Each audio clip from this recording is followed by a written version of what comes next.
right, this is take number 3. We got Ian Machado Garry. Ian Machado is on the Ariel Helwani show, and he actually goes off on the welterweight division. I was not expecting this from the man Ian Garry, but he seems to have a lot of rage built up in his heart. I'm not sure why, but he goes off on everyone. Let's get into some of the times I got. He is showing that he's pretty confident. 853, close enough. The greatest fighters this sport has ever seen. To myself and the rest of the MMA community. All right, look at this. I'm doing it beautifully. So for me, I get to go out here on December 7th at UFC 310, make a statement to myself and the rest of the MMA community that I am one of the greatest fighters this sport has ever seen, and I'm going to prove it by doing it against a guy that many think is the boogeyman. He just said he is one of the greatest fighters that this sport has ever seen, and he's going to prove it. I'm gonna be honest, beating Shavkat does not make you one of the greatest we've ever seen, buddy.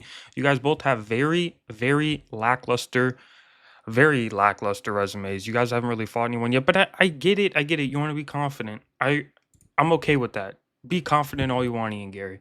But this is just, the start of his sort of villain arc. Let's get into him talking about Colby Covington. They have a little back and forth for a while. Ian Garry, in this interview, talks a lot about how he wants to fight Colby Covington and he wants it bad and how Colby is so scared. Let's just get right into the clip. How do you think I feel? It was, in fact, going to be Colby. I know where you're going. I'm seething. And you found out that it was, in fact, going to be Colby stepping in on the same day. What was your reaction? Well, Ariel,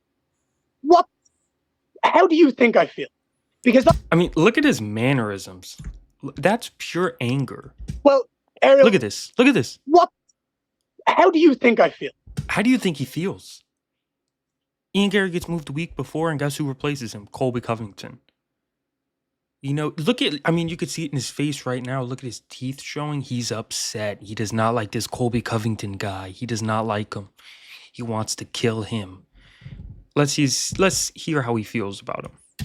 Because I've been screaming and shouting about fighting that man from the rafters. This man's made videos about me, my wife, my kids, talked to him about all this shit.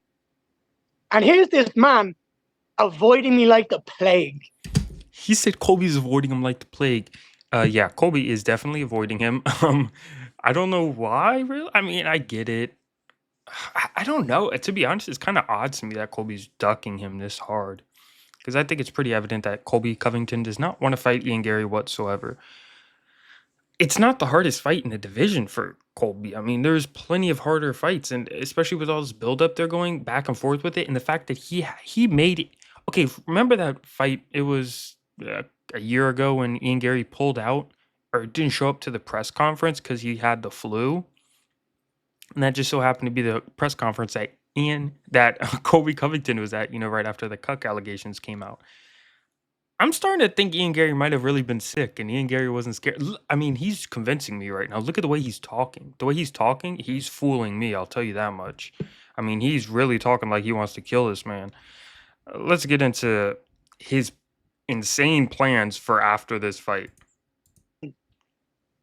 And I take out Shavkat early. I go out there December. I would love this. All right. Here's my ideal scenario. This is his ideal scenario. I go out there December 7th. And I take out Shavkat early. I come out of there unscathed, uninjured. I get on the mic and I sit down and I say, hey, I could wait until next year when Bilal Muhammad's back. Or Dana Hunt, the UFC, I could walk my ass all the way down to Florida. Okay, this is not going to happen. This is not going to happen. He's basically going to say, I'm going to kick Joaquin Buckley out of his fight against Colby Covington just to fight him in a week. Not going to happen, but this sounds cool and good trash talk from me and Garry. And I could beat the bollocks out of Colby Covington for 25 minutes.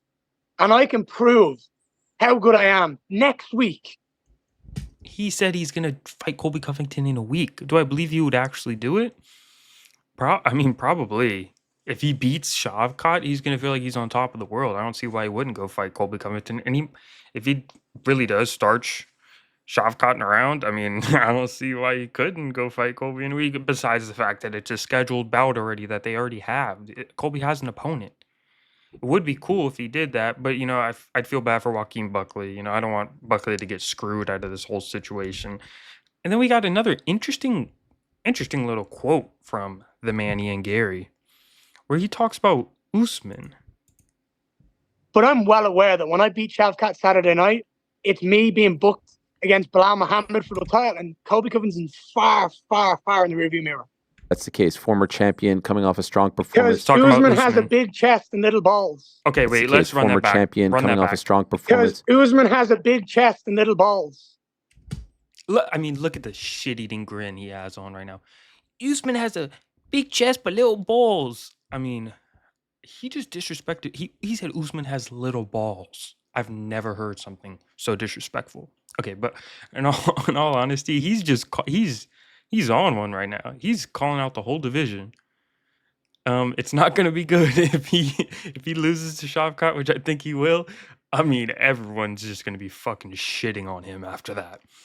But I mean, this might be his villain moment right now, where he comes, knocks out Shavkat, and then just talks shit about everyone. And I kind of want that to happen. It's interesting to see how this is going for Ian Garry, but I just found that comment very interesting. We could run it back one more time. Former champion coming off a strong performance. Because Usman has a big chest and little balls.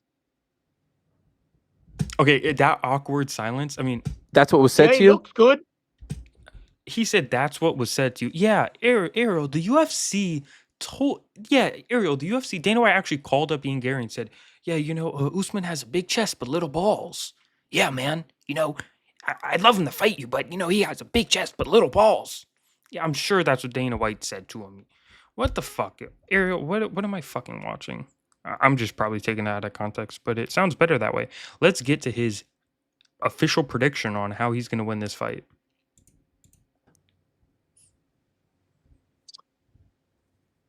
I think he's going to come out strong. I think he's going to be aggressive. I think the first 2 rounds, you're going to see a lot of him trying to... Okay, but we're just trying to ask for how do you think the fight's going to end? And this guy just goes into a whole spiel about, I think he's going to come out hot. And, you know, I think he's going to start out southpaw. You know, he might switch to orthodox. He might shoot for a takedown within the first 30 seconds, but I'm hoping not. He might throw a nice 1-2 down the pipe, and, you know, I'm going to counter him with a big overhand right. I mean, dude, just tell us how the fight fucking ends. To figure out my puzzle. And then I believe 3rd and 4th. He's reading off of a script, guys. Exposed. Ian Garry's reading off of his script. His wife wrote it down for him and is like holding it on an iPad, and he's reading off of it. He's like, "Wife, how do I beat this man?" I'm not doing the accent. "How do I beat this guy, man?" And she's like, "All right, I'll come up with a game plan for you." And she goes on ChatGPT and asks, "How can Ian Garry beat Shavkat Rakhmonov?" And he's just like reading it right now. I'm going to start to dominate. Yep, look, I think by the 4th round, I think Shavkat's going to be gassed and he's not going to have anything to do. And looking back at the script, find the way to finish him. Man, man, Ariel's blown away. He read that off of a script made by ChatGPT, guys. I mean, I was looking forward to this so very much going into this 30 minutes ago. He's so happy his little script worked out. But good on Ian Garry. Ian Garry's turning up the heat for this fight. I mean, this is probably my personal favorite fight on this card, as I think many other fans. I'm excited to see how this goes. I think Ian Garry actually has a decent chance of winning this. But do I think he will? I don't think so. I already broke it down in my prediction video, but I think Shavkat's going to finish him round 3, round 4. I just think it's going to be the physicality is going to be too much for this man Ian Garry. But if he wins, everyone's been saying it forever. There's a bright future ahead for this kid, man. But I think there really is with the way he's talking right now. I mean, shit, if he can back this shit up forever, or at least for a couple more fights, there's some big fights coming. And if he wins this, I really don't even want to see him fight Colby, because I just don't think he should give Colby Covington the chance. You know, one fight like that. I mean, he would probably starch Colby, but I don't even want to see that happen. I mean, right now it sounds cool, but like if it actually gets booked, I'd kind of be like, fuck. The buildup would wind up selling everyone on it. You know, they would fucking shit on each other. More like a one-sided shitting from Colby. But that's it. We went over everything in this interview. If you liked the video, like and subscribe. I'm out.